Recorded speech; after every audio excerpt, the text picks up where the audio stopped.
Hello everyone, Friday, May the 28th, Minute Plus Meditation here. So in the Gospel, Jesus enters the temple and began to drive out those who were selling and those who were buying in the temple, and he overturned the tables of the money changers and the seats of those who sold doves. And he says, "My house shall be called a house of prayer for all the nations, but you have made it a den of robbers." So aside from what was actually happening then, the Pharisees, or probably the Sadducees, who were the real power brokers in this regard, were making money. They were turning the court of the Gentiles into a barn, preventing the Gentiles to pray, which they had been given authorization to do by God through the prophet Isaiah. So they were just making money. They were skimming off the top, making a big profit for themselves. So the whole thing was just blasphemous, and they should have known this if they had any supernatural outlook on life at all, but they didn't.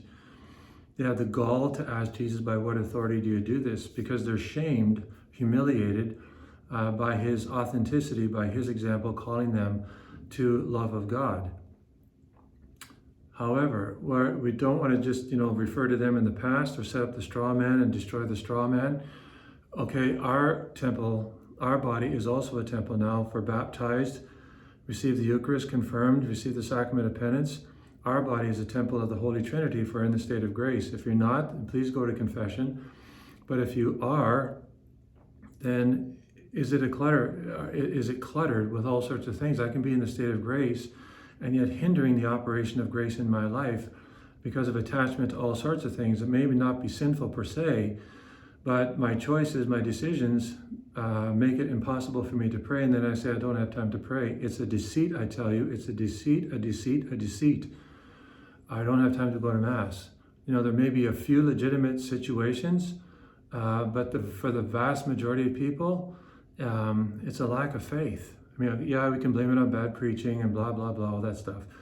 But there's lots of people who go and they listen to bad preaching. Right? I mean, that's on the priests if they're preaching poorly because they haven't prepared properly. The priests are going to answer for that one day. But there's great preachers and people still don't go. So, who do we blame? Do we just blame the priest, blame the church, blame this, blame that, or do we take responsibility for our own actions? And it's just super important, that we're willing to take responsibility for cleaning up our own house, our own inner house, our soul, asking God to help us clean the temple that is our soul. And that is through a life of prayer, by having some order in our own life, our own heart, so that God, to use a human expression, finds it a good home to reside in. It's not scattered all over the place or constantly distracted, and we're not doing anything to even try to bring order, to drive out the distractions and so on. We all suffer from this. We all know this. But what do we do about it? Do we just sit there and allow it to happen, constantly watch YouTube or Netflix for endless hours on end, and then say, I don't have time to pray? Come on. Of course we have time to pray. We have to ask God for the gift to pray. And prayer is not that complicated. So today, really make the effort. Ask the Holy Spirit, the Father and the Son, to help you put order in your temple so that God finds a good, generous, holy dwelling place there. God bless you.